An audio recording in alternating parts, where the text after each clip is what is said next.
swimming as he gave. Oh, he barely nipped at it, man. That was not the normal, oh, he's big. That was not the normal swim bait bite. That's a nice one though. How's it going, everybody, and welcome back to TRF. Today, we're gonna show you guys my favorite, holy cow, my favorite lure for fishing in the spring when those fish are getting shallow, they're getting ready to bed. They're not exactly on beds quite yet, they're just about to get there. How do you best cover water and catch big bass like this one right here? Ha ha ha ha. My name's Tyler Anderson, and let's stinking talk about it.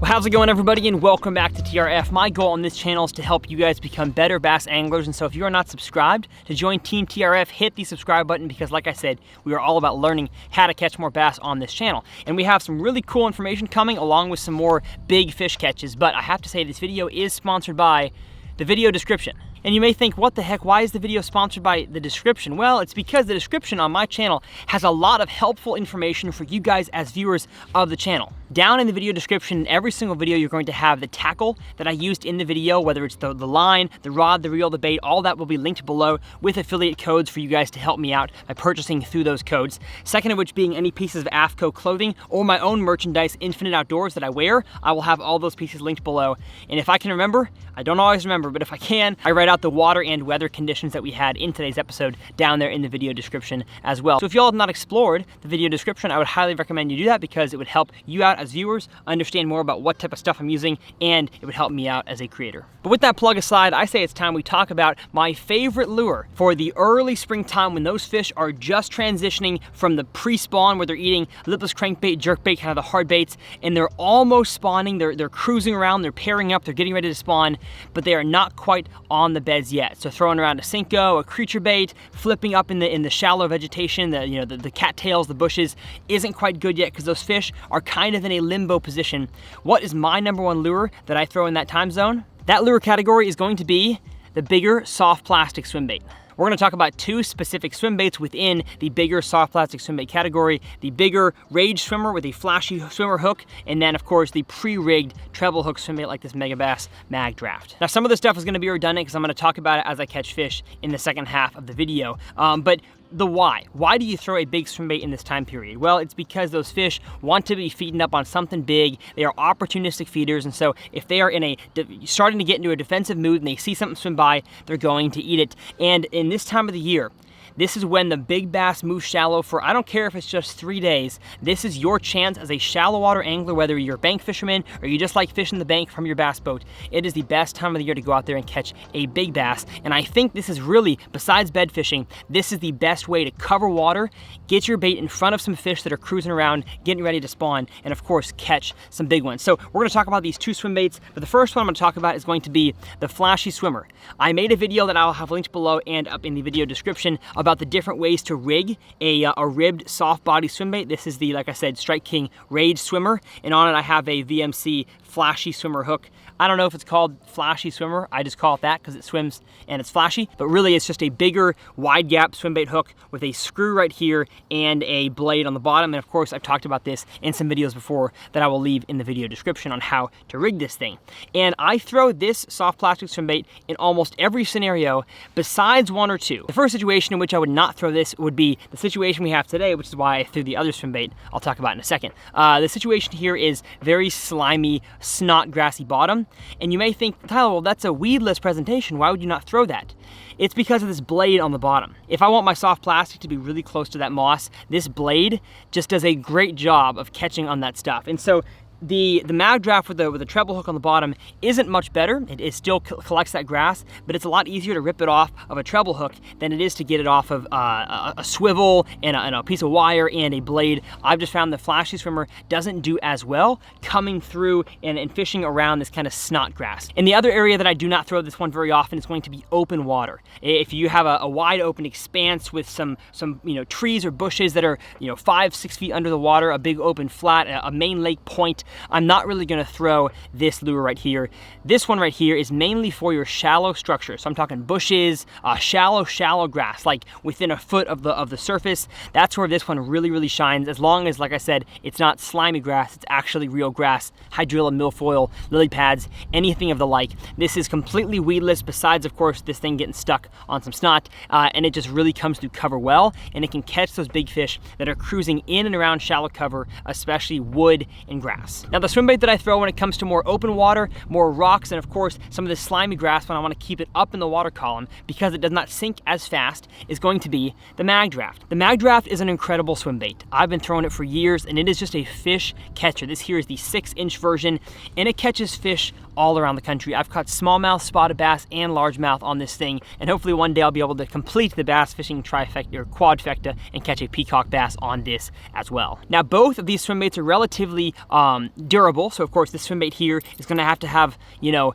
6 to 8 fish before it really tears this thing apart, and this thing here, I think I've caught 8 or 9 fish on, and it's still going, I wouldn't say going strong because it's got some tears going on the front here, but they are both very durable and can definitely hold up to a lot of fish catches. But like I said, this one is for your really shallow cover when it's not necessarily as grassy or mossy, and this is for open water and for the situation like I have in today's video. One thing I just realized that I forgot to mention is that, of course, this has a blade on it and this doesn't. So another reason why this one is going to work incredibly well in today's situation where this would not have is because we don't have any sort of strong wind or clouds. I like to throw the flashy swimmer when you have a lot of clouds, and the Mag Draft when you have no clouds. Now, there's a lot of debate on either side of this. I'm sure Chris Saldane, the guy who basically designed this thing, or at least made it famous, would disagree with me, but I found that the fish are going to be more pushed away, that they're not going to be as attracted to something that has a flash when it is super clear water, high sunny skies.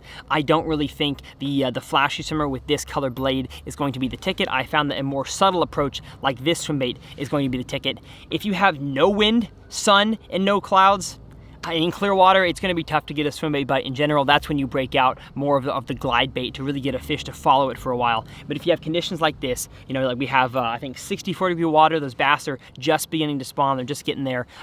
Relatively dang clear. I mean, like 6 to 8 foot water visibility in most places here. And of course, no clouds and a little bit of wind. I have found this swim bait to be killer over this one. But if we had some shallow lily pads, if we had some stumps, if we had any sort of cattails, that kind of thing, this flashy swimmer is going to win over this one. So the gear that I throw a swim bait like this on, I want to get long casts. In the pre-spawn, it's incredibly hard to get a cruising fish to eat once you have seen the fish or he has seen you, which most of the time happen at the same time. If you've seen the fish, he knows you're there, and it's really hard to get a cruising fish to eat. So anytime in the pre-spawn, you want to be making really long casts, and so that's why I have a 7.6 heavy. This is the KVD rod here. I believe it is the GC8, which means graphite casting 8. Kevin's rods are really cool because they go by a CC, a composite casting, 1 through 7, I think, and then a GC, graphite casting, I think 1 through 10 or something like that. And so this is the 7.6 heavy. The only reason why I have a heavy is because we're fishing for some big fish today. Most of the time I'm going to throw a 7.6 medium heavy, but 7.6 is really the shortest rod that I would go because I want to get a long cast to really get it ahead of those fish and pull it by them, so by the time it gets to them, I'm not even close to them yet. They don't see me, I don't see them, and they feel comfortable in chasing this thing down and eating it. So I'm gonna show you guys here in a second the retrieve, but as always, I will have all this stuff linked in the video description. But y'all stay tuned, we have some awesome instruction coming on the rest of this video. I'm just gonna stop sitting down, I'm gonna get up and go fish.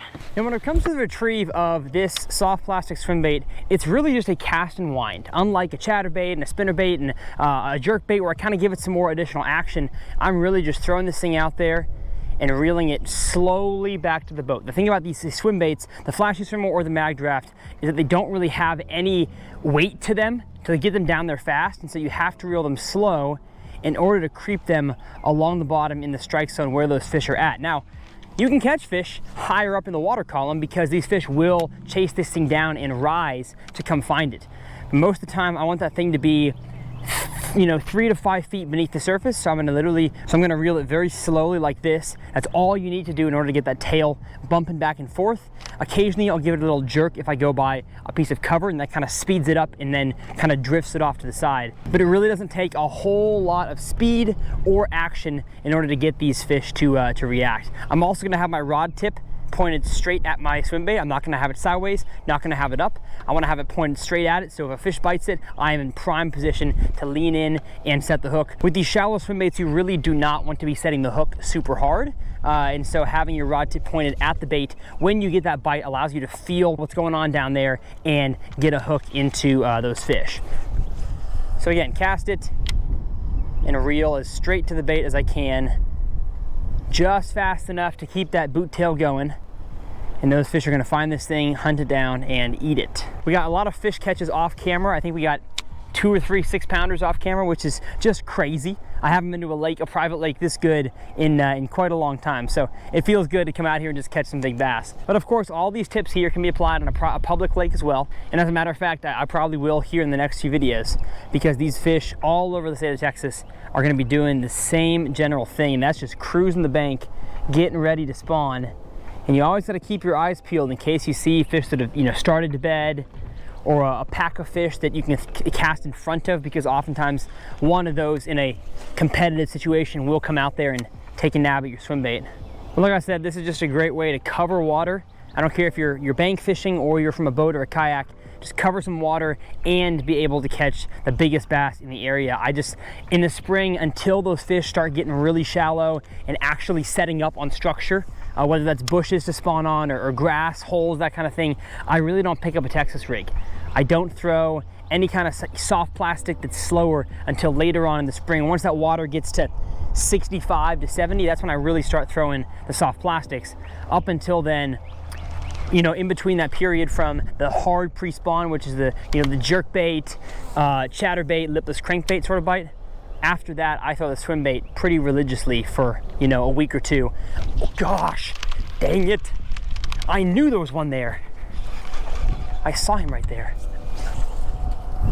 I literally saw that fish come up and try to eat a bluegill. Here we go, folks. Here we go. Am I gonna catch him? Am I gonna catch him? I pinned him for a second, so I might not get a hook into him again. Dang it. But like I said, I just had my eyes open. My eyes were peeled. I was looking around. I saw a fish come up and eat a bluegill, or at least attempt to eat a bluegill. Made a cast, and I lost him. He didn't get the swim bait good enough. But these fish are literally just cruising around. I see a fish right there. He's not on a bed, is he? Oh gosh, some big ones. Dude, they're cruising everywhere. I think I can just go down this bank back and forth and get some big ones. On this here, swimmy bait. One of my favorite spots to throw this swim bait style is around overhanging trees, because oftentimes fish will, especially big ones, will slide up from deep water and still want kind of that wintertime cold. So they want to be underneath that shade of that tree before they move out to spawn. And much like a brush pile under the water, I found that overhanging trees are really good, you know, pre-spawn to spawn staging areas. And I actually caught one of my 6-pounders in the live well just before I started the cameras on an overhanging tree on that side of the lake over there. So I proved it, just not on camera, but maybe I can prove it here.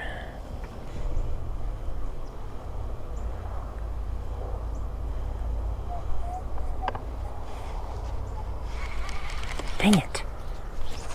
I just had a big one come out from this tree. Oh, man. A big one came out from this tree, literally nibbled it, and didn't eat it. Shoot. He was here.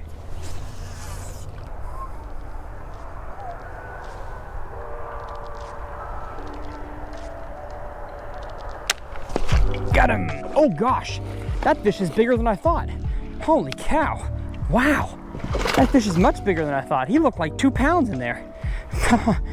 Saw this fish as I was trolling out of here with my swim bait, and this fish seemed to be on a bed, and obviously he was. Wow, much bigger than I thought he'd be. Bring it up, let's go. That's like 3+ right there. Oh, look at that fish right there. That is a gorgeous, gorgeous Texas bass. Got him, of course, with the spot remover, jig head, and no white rage craw today. Today I've got the white structure bug, but that's beautiful. That's an awesome fish. Thank you, buddy. We're gonna get you back on your bed. And we are also going to do this right here. A click. I've caught 49 bass this year. We're trying to get to 1,000, folks. It's a hard goal, but I think if we keep having days like this, we can do it. Although you got to have some like 50 fish days to even out all the days you only catch, you know, 6 or 7. Cool.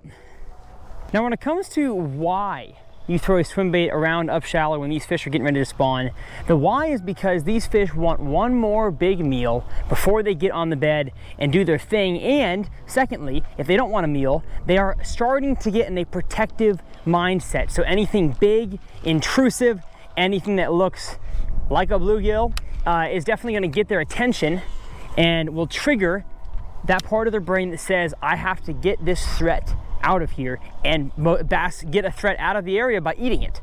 And so throwing a swim bait, especially in this specific time period, is a really good way to catch the biggest bass of your life up shallow. You know, a lot of big bass live out deep. Most 10-pounders nowadays are caught on a football jig, a Carolina rig, a deep crankbait, Alabama rig. But this is the time of the year when you can actually catch those big bass for a very short window up shallow. And like I said, I don't care if you're in a boat or a kayak or bank fishing, there's going to be big ones that pull up for a very short amount of time.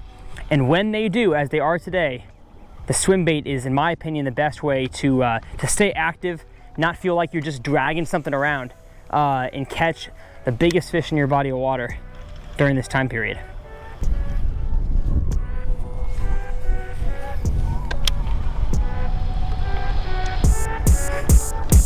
Oh, got it, that's a big one. Yes, ha ha ha ha. Let's go. Came back over an area that I had fished earlier, and that's awesome. It's power pull down here. Heck yeah. Just a cruising fish. I literally passed by this area earlier, did not see any beds, which means this guy's not on a bed. He's just cruising, getting ready. Gosh, he fights so hard. Bring it in here. Yes, sir. Oh gosh, he flipped off. He flipped off. No! Well, that's what I get. That's gonna do it. I proved I could get him in the boat. I just couldn't keep him in the boat. That was so cool because that fish was literally just cruising up shallow. And this swim bait right here was the only thing that could get that fish to bite in this time period. So if you guys are new here, of course, subscribe to the channel. I'm so glad you guys are here. And we'll see you guys next time on TRF.